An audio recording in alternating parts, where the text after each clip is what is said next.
รัวอาสุรเมกลายชิมคลิปปุ๋ยแก่หุ่นลงไอ้จังทิ้งซงเต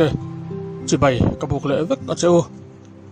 วันเซปเทมเบอร์นี่สำนีทอจันนี่กันหลอกแข่งเละตาวันนี้หุ่นชาตกาอินมันกับพิเศษวันนี้อันโควิด-19 สิเลงเมกาลงกลายดิสตริกดินหุ่นทาร์ลามเบอร์กันง่ายทางจูบากาจวนดิสตริกชงทุทาร์อมเช่นขัดเตกันคลีร์ฮาวปกดอนอันนี้บุลจันชัดที่อาจารย์เฟซอังกฤษเฮียละมิที่อันเป็นสายฮีกระจอมปีวางินบุลจันนั้นเฮจันเนลละ subscribe เราส่งเต็นคงไอ้ตักินมินเรา subscribe สักอุละลงกลายดิสตริกอาจารย์นิวส์ทาร์ลามปวนชวนอมชุน YouTube จันเนลฮีกันหลุดด่านอาจิรินมาสอนดอนอันนี้ไลค์และคอมเมนต์ฮี YouTube ไปเฮียนเราไปมอวิวไหมจูวางินคงไอ้ไลค์และคอมเมนต์เราไปถามละยอมนักกรุ๊ปสังอ่ะเฮจันเนลฮีอีเราแชร์กวลปกดอนเนี่ยดาร์กาสมนิเลปลีกัลตาอาคารลงกลายดิสตริกาที่วิมูชัวทาร์สมเลปริยาตันอมาเฮงที่วิมูชัวเตฮีชูเน็ตมังอามูชัวเวกอันนี้นิมินปัทยันนี้อันนี้เทสดังโซลสันอันนี้วางินมูชัวทาร์ฮีอัตเลมอันนี้เว้นละมาที่วิเอ็นกอลนาจังชัวตีร์ฮีสมสารีเลปกัวอันอมาที่ชวนตุนดินมุนะลงกลายดิสตริกาโพซิทีฟกันในด่านเหตุอย่างเฮียนลงง่ายขายละอายาร์ควอเตอร์สโควิดแคร์เซ็นเตอร์ทิ้งกับอาเฮียนสมรุกเลปัสรีอันอเมกา dedicated covid health center ลงกลายมีปกัวเอ็นกอลเมกอันนิปกะ home isolation เอ็นกอลลงกลายข้อปุยช่วงอาเฮียนมีจะทุ่มสมงาเลปริยัดตัวอาเฮียนอันอเมกอันนี้จงเตะ home isolation ดาสมทุ่มอันอเมกาforce จงเตะสาร์เกตเฮาสาเฮียนมีประคัดอะไรอเมกบอกอันนี้กอลโซ home isolation ดาประคัดอะไรออกมาบุงตังเซา home isolation ดาจะสมสรีเลปรุกอันอเมกอันนี้บุงตังเซาที่กันเสียตังอินตัวนายเฮียนลงใต้ดินซี in restricted area อพวงเมกะตัวนายสิเวอันปุ่นลัวยวางินตัวนายเฮียนขวบขิดเมกขวบขิดนั้นหัวอันอเมกอันนี้บุตังเสาตาเฮียนฟอร์ซีปฐุมมันเนี่ยจงอันดาดานให้เตียงเฮียนเราง่ายขายละเอลีเกบีเกซันเดย์สคูลฮอลละมีปริยัดอันนั้นเมกะเพรสบิเทเรียนซันเดย์สคูลฮอลละมีปังอาอันนั้นเมกบกะบีซีเอ็มซันเดย์สคูลฮอลละสอมเละปันนี้อันนั้นเมกบกอันนี้ลุงเตียนอาเฮียนโฮมไอโซเลชันดาปะขัดละออกมาบอลปุยันจีโฮมไอโซเลชันดาปลีอันนั้นเมกะสังเอาhome isolation ดาปันนี้อันเราเมกบอกกันนี่ลุงสักจุ่มฟอร์ซีอาเฮียนมีปกัวอันเราเมกบอกกันอาร์วันเนี่ยhome isolation ดาปังอันเราเมกบอกกันนี่ยังบักอาเฮียนกอร์ทินแดงhome isolation ดาสมนิเลปลีอมินวัชวมปุยฮี mass testing นี่น้ำมุนค่ะอันนี้ขมิจุมาขันสมรุกเลปรุก positive มูชวนนี้มารอจูวันนี้ดัมตะกิน home isolation อันนี้นะมีสมรุกเลปันนี้เตจูลีสักอันนี้ตัวนายเฮียน home isolation อินปาลีอันละอมเมกอันนี้ตุยดังกลางอาเฮียน home isolation ดาปักวัวอันอมเมกบอกอันนี้ที่ชวนตุนดินมุนาลงกลายดิสตริกช่วงcovid positive ซงฮีอันว่าอินจะสริสมนิเลปักวัวอันนี้เหตุเฮียนวันนี้มูชัวฮีเบลเตลอะไรนี่เราอันนี้ติขาเราเสียบกอีลาอัฐอเมวันละมาลงกลายเขาไปช่วงเลยลงกลายคนไหนเดียวคนเช่นขัดอาจารย์อินสิกายทาร์มูชัวสมงาเลปักวัวอันนู้มาเฮียงมูชัวทาร์เตฮีร์ชูเน็ตเลยรับพิจารณาเซนเตสมังามูชัวเตอันนี้เฮียงบากาเฮียนดิสตริกช่วงโคดังมูชัวฮีรีพอร์ตเฮทุบวัสไอไลเฮียนดอนอะไรนี่เราอวางินกันละรอนพวงเทลวะแห้งเตเนน่าเบลคอมเฮียนวันนี้มูชัวตัวตลอฮีอะไรสังเลดอนอันนี้แห้งวันนี้ที่ใกล้มูชัวทาร์เตฮีดิสตริกฮอสพิทอลไลรัมคริสเตียนเมดิคอลเซ็นเตอร์และฮอสพิทอลและคริสเตียนฮอสพิทอลอาจารย์เตียซัมปูลเทสอาจารย์อินมูชัวอันนี้ ti chuan hri vei mu chhuat thar zinga hian PWD Longkai Division Nuaya Labor som le pakhat le ral tlan zinga mi paruk positive mu chhuat te hi an om ani ole Srilenga awangte Myanmar boina awanga ral tlan awangte in kan ram chu a boi hle maya heng thil pani kan to meka a boi pui tu te boi dan tur hi ilo chhut venga yem har satna alo thlenga ral tlan an lo lu ta mizo mi puite kan pheso mai thuam no chome bung bel poisa kan vom khom ruya kan politician tela bang chuang lo kan ti thei tok theu ti turin kan in kaw reng ni in alang avaro pui em tlomai pol sang la an phe boi hle bok hetiang taka har satna in min tlak buak mek lai hian kan in pek na te kan tran rol na te hi adong tu tan avalu em Shileng mek la are du der boxilo voin lama sikai mu chua Tharte kha an vatam em tiru kan in veng thalo em niang kan la in len po so em niang pu tur zong ta ila avatam don em van duai awanga sikai po an omang eng po ni sila kan in ven dan song te kha thla tham reng lo ila apoi mo bera chuan in lama tom tam hi ala him zela mi ina len du kha ala hun mol lo ania in sum theina te in sum theina apianga in sumila ti tur le ti lo tur kan hriat te atakalan tirna hun ani mek zel ani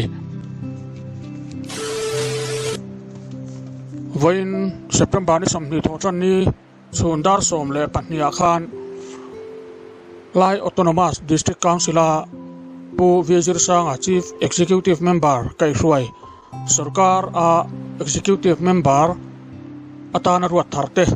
mi pakwa laklu ania Longkai DC Dr. Andrew H. Vanlal dikachuan heng mi pakwa te hi rin omna thu tiam tirin alalut ani tuna hian heng mi pakwa te an department chan theu te hetiang hian lo ngai kha ila pu lalom sanga apeto ani hian rural development department public works department le chanveti department te achangdon ani pusi rongura ani hian local administration department UD&PA department le taxation department te achangdon ani pu anju laltlanzara ani hian education department middle school Samagra Shiksha Middle School Parliamentary Affairs le Cooperation Department te achanganga pula ropia chinza ani hian Agriculture Department Horticulture Department Sanitation Department le Information and Public Relations Department te achangdon ani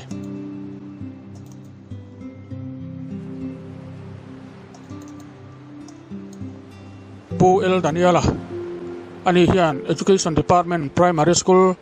Samagra Shiksha Primary School Law and Judicial Department le Inland Waterways Department te achangdon ani pu bi en thangpuya ani hian Art and Culture Department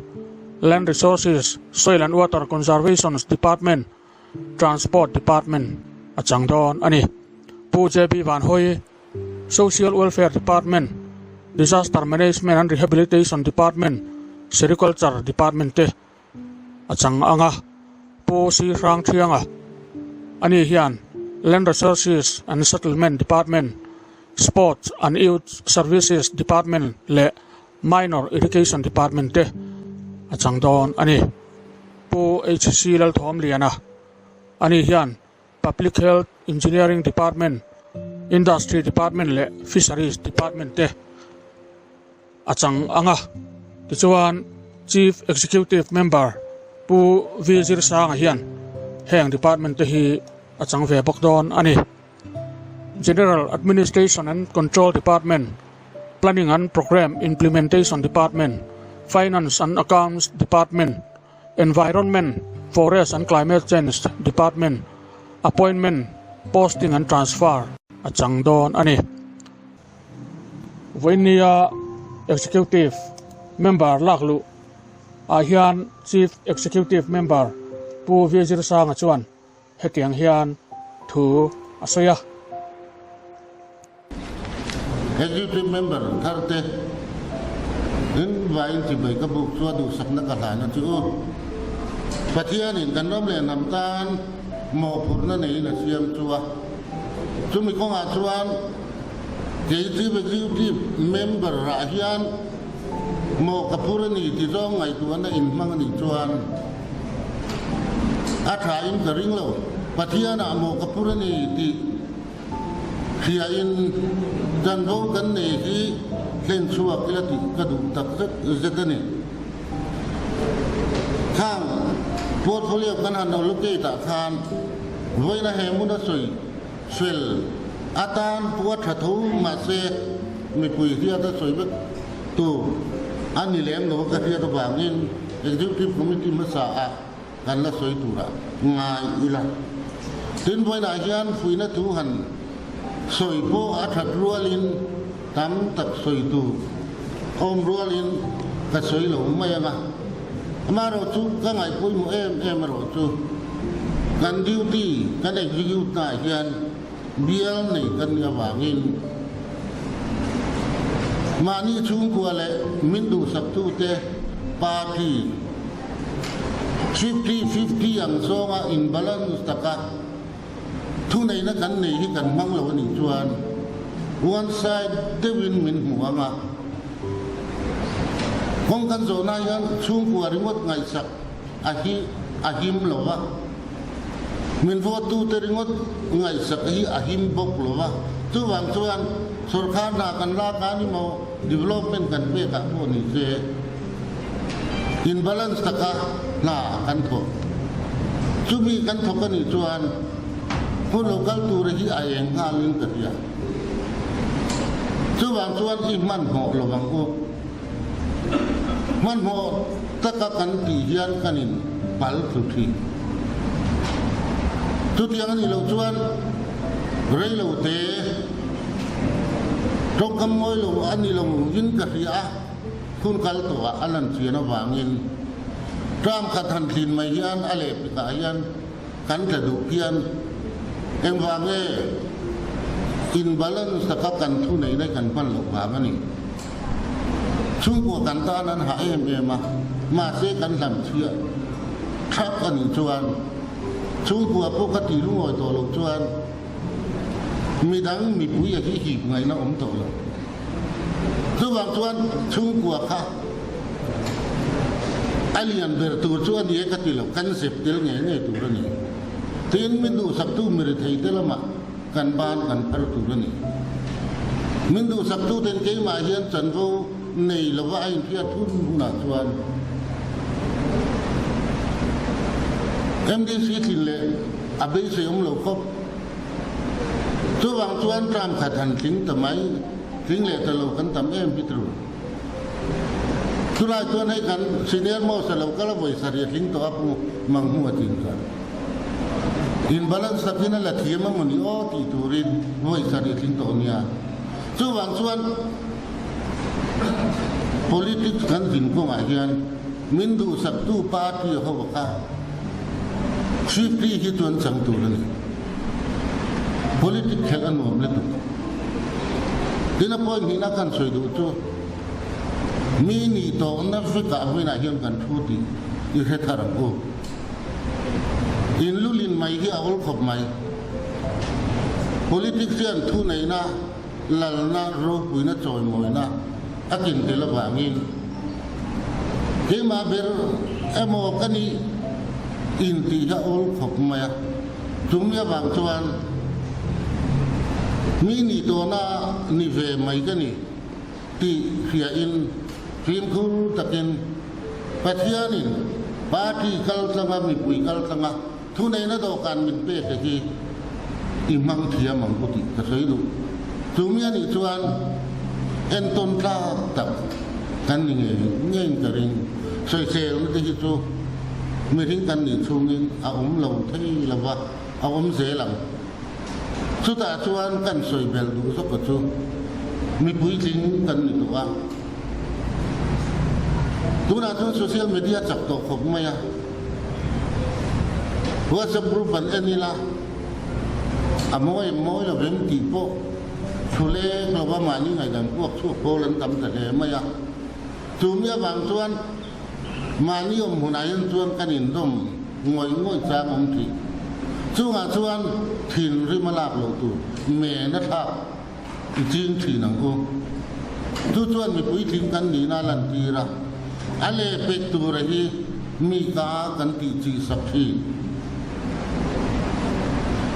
tin tun Sawrkar hian in luklan na kan kal pui do hun kal tuwa kan kal pui lo ti lam to kan tu ma ingai thal bu in luklan na kan kal pui do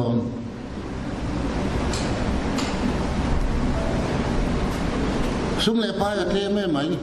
kan thil ti the me mai amai ro chu om chun chuna với là hiền executive member Tharte các đồ cán in đồ cán này thì có xoay được in đồ cán các đồ cán này thì có xoay được chúng mình chuan akal for pol cái mai na cái mà làm trong akal for pol in karim tidon lo inuna kan ya thokho kan ya wa in kan harusat nahi cái kia thì nát cái này cái suốt lăng bếch là bằng ama rồi chú cắn thổ hôm nay trong rộng chuan xuất hiện thì lòng ông cả ring lòng chú mi tin giòn chuan cả cần tu mà tin thiếu thì đang làm chú ao mà nị của in chú mi không chú nó tháo số đó nó nị chuan cần dễ làm gì cái suy đủ suy trước tu rồi ông ama rồi chú tiệm không sẵn chú nị là bác cần suy trước với này hiền atau berkasih itu zombie tekan ni lo thi lo ba zombie te inhel kamu tratle kalau tak zet dan general secretary lain miswa kita bapis kaudan kunser min man saka abu gaidon telu ne acung alom tu besuya mani suka hetiang ceremonial function lagi ganda ni na aso yang in deputy commissioner ane turani additional deputy commissioner ti te ani a tu bang chuan man ni a ke min la lut wa tu nu na hian executive member te an la lut boka hetiang function zaom taka min nei saka bangin nan deputy commissioner chunga lom thu ka soya tin NGO chunga lom thu ka soi man ni akan le se kha ka tum wang re ni mi la ka lo lam lo pe ka man ho ta ka thu soi pho thin ka ni wang mo ni ma se ngai lo la man ngai lo ni ti ka ti a voi na yan pressure group kan yang in nam le nam siam that na ko nga voi le kan ni mo ele se kan ni mo LWA MHP le upapol kan tiang si te po ni se thuro na hi kan mamo ani ti kan ya in tharung lo ula athan na tur zong in he ram le na me hi tender le soi thia ta ni lo na tur rin chumi ko nga chuan in thok pui na kha kan ngen ru chu ni tin political party ang kha kan president congress lam te po mel kam wa BJP lam kan na te po tin tun ma he di council phong buồn mi poi mo tak mel po kap mu a kan la ka tang yen lo in thier fi lim mai su thier tu ni hi tu an nei tu thilu apo phak thin lo ba thier tu ni mai lo wa nei tu thilu pu wa min tho ho pui tu rin voi na hian ke le ka executive member te hian thin lung takin kan som chuani pathian poi kan soilo na turin ko ran anga ko ran rang anga ro kan bol na so na ko ko ai takin in trong trai na min lo ra den tu min lo yen sak thin tu basic na ne chu in la ka kan pu ta ni di kan soi du ani khati jong kha ka soi thei to mi se in za chunga pathian min lom thu ka soye ka lo me executive member Tharte lak luna in khom hi pu h laram enga executive secretary LDC chuan akai hruaya he huna hian LDC hnuaia thok official te baka sombik te party rang hruai tu te le tlomai pol te antel thale a heng kal khom te hian COVID-19 SOP zom chunga he function hi thataka nei ania function nei zo ania hian executive member Tharte hi LDC officers association ten an mani room thewa hruain voin ni atang khan an room hi an lua zui ngal ani voin hi martar day voi samli le pakhat na ania he hun hi MNF party chuan Mizoram khosang sanga district headquarters sa tele general headquarters sa te ursun takin an mang hlom ani MNF district headquarters longtlai point namruna voinia martar day voi samli le pakhat na hi ursun takin an manga he hun telpui tu puvezir sanga chief executive member point thu soin zalen na hi aswala swal chuangai ani thu asaya ramchang kang le ramfing apianga zalen na swal tu te hi za anni thin thu asai MNF party le nationalism hi an in basha ngulzem tata mizo nationalism hi athingai don lova mangaina awanga nun an pek hi aman asang hle ani tin ramlen nam mangaina awanga nun pe party hi MNF lo hi Mizorama eng party ma a omlo ani atia po vizir sanga CM chuan asoizel na ramin zalen na ani theina tura mani po ral thak ngama nun hlan tu te sherenga za tak chungin kan tho ho na konga te sem dam able thi ti in ke ipen zelang u in lungrol na te in mangai na te ne na he kan ramle nam hi mason na ne na enkol tlat zel turin kan martar teril ru puchunga ke pen ho tlat zel turin ramle namta na thil tha pakhatal ti tum thewila chutiang tur chuan voinia kal khom te hi ka som che uani ti in CM chuan asaya he huna thu sei tu dang pu lalram liana kolni president MNF district headquarters longtlai chuan kan ham pasal tha te kumsom ni chung ram muwa zalen na kan nei theina tura be tu te kan serenga kan ngai luwa kan ngai sang ani atia martar te na thole thisen awangin Indian constitution te hial siam thatin a oma hi kan nam martar te thorim na le thisen awangin ramhason na le din musang zok a kan omani atia hemi awang hian UT le state meeting ate kan lo om pha hi India le MNF te in rem na ra chu ani ti in asai bok Matter Day man na in khom hi PNC ngun tlunga Vice President MNF District Headquarters longtlai chuan akai hruaya puje ro chunga ex MNA President in Hunser mangin he huna hian LDC MDC tele party hruai tu tele party workers te mi thanem tak ankal khom ani tunhaya khan ZPM Lai District Headquarters hruai tu te malak na in tui chakle tui thang lama unit thardin ania hetiang hian lo ngai tha ila Cheural Longtlai East biala hian ZPM unit changtlung tak pukap lian ale puchuan vorate malak na din ania heng te hi unit hruai tu tan an thante ani president a pu HC Vanlal Pianga Vice President a pu Lomsanga le pu lalnela Vice President a hian mi panni an thang ani treasurer pu TC Sangbi ka secretary a puti laldong liana ni joint secretary hi panni an thanga pu lal engkim ti thele pu lal nun thanga tenin advisor a hian pu niangchum le pu khotin thanga te an thlang chuak bok ani hetiang hian Longtlai West huam chung a chamdur pia pu em laram liana bom joint secretary ZPM Lai District Headquarters kai hruaina in ZPM unit thataka din ani boka heng te hi unit suai tu atan an thante ani president a purwal than khuma vice president a pu rual sang moya secretary a lalbom sang a pu lalbom sang a joint secretary a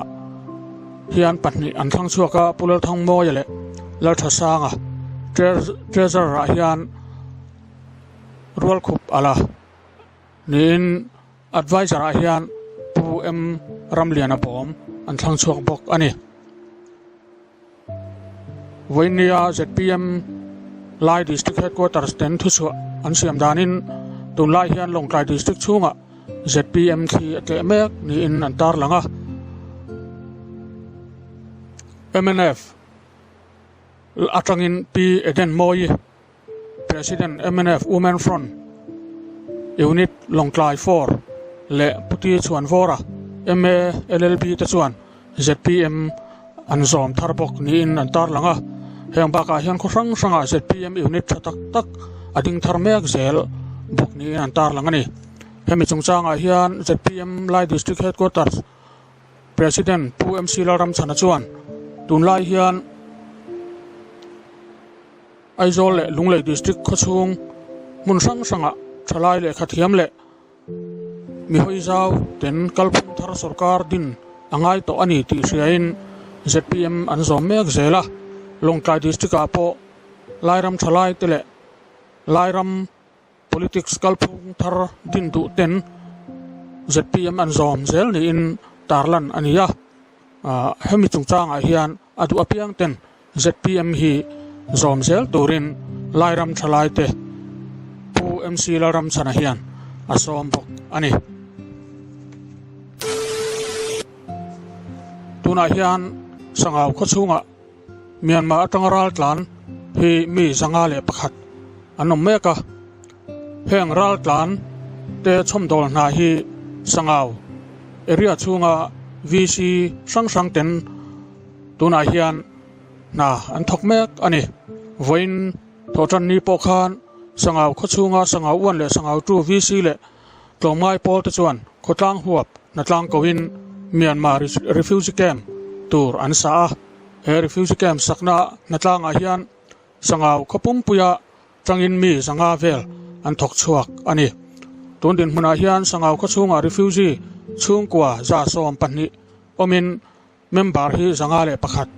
anom meka hengba ka hian sangau khochunga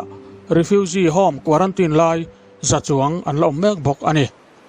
ni som pasari le ni som pariat September akhan sangau thi VC le NGO te point khotlang huap natlang Govin refugee camp hi an lo bua sai to bok ani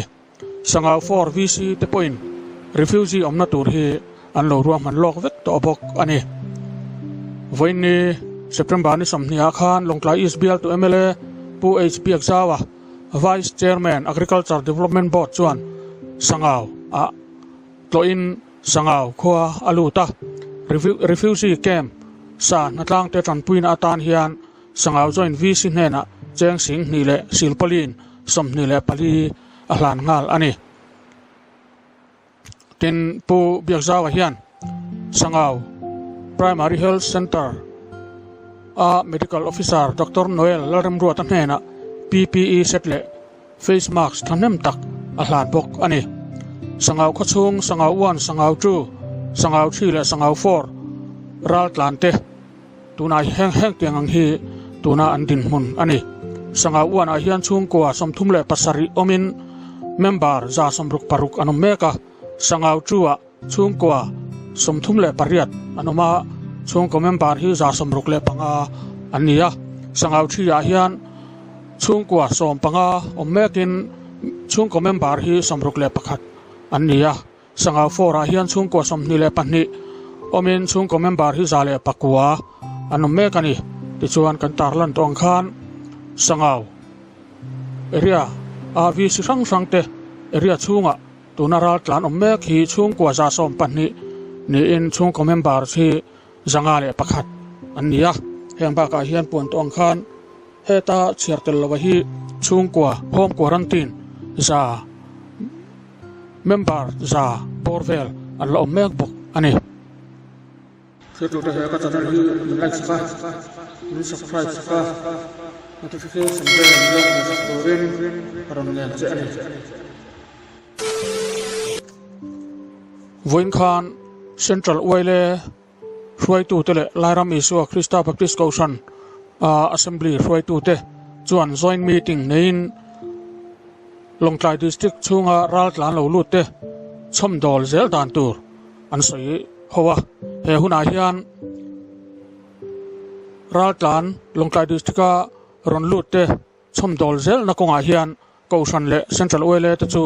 lungrual taka tho ho zel ni sela ti in anrela tin raltlan te kan district chunga ko sanga omte a thei anga chomdol le enjui zel hi in lungrual taka tho dun zel ni sila ti in anrel pokani voinia joint meeting an neina hian LKBK assembly chuan central oile kuta silpolin bandel nga lai an hlan ngal bok ani voin September ni somni thotan ni akhan pu h zo thang liana ex MLA chuan oile bolpui NG sub headquarters chung khosoma kan unaw chin hills khorang ranga tanga an ram buai awanga ral tlan lo lut te chom dol nan le an mamo chul zual a manatan cheng sing khat oile bolpui NG sub headquarters suai tu te hena account kal tlangin aron peya bu h zo thang liana chunga hian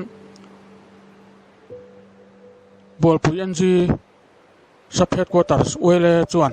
thinlung takin lom thu an soi ani heti rual hian Lai Women Association sangau wan zai on branch te chuan sangau a Myanmar raltlan omte tan bungbel thuam no le puan thua chi sang mitlom ngai te hne na tanga an khon khom chu raltlan te nena voinia khan an sem chuak ngal bok ani khovel pum puya silenga wanga harsatna kan to mek lain Mizoram chunga le Longtlai district chunga te mitlom ngai le angai na fiaten covid dona atana sum le pai te le chomhe chu sang te an ron tho khom mek lain voini khen khan heng covid dona atana thilpek pe hi an la oma hetiang hian longai thaila bu baptist nu pol ngeng pui kai pastor bialte chuan voinia khan covid-19 donan cheng sanga central oile kuta andonga central oile hian he cheng sanga hian covid-19 awanga harsat na tok chung ko te hena tranpuina an sem chuak vele don ani heti mek lai hian covid-19 sileng meka vaccine pekna atana Trangkai takaman turin World Health Organization WHO chuan district hospital thokpute tan puan in patni anron ka isaka heng puan in te hi PWD IB kota le chon huwa an ka isak ani he puan in thatak a hi COVID-19 vaccine pekna atana Trangkai taka man ani don ani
Thank you.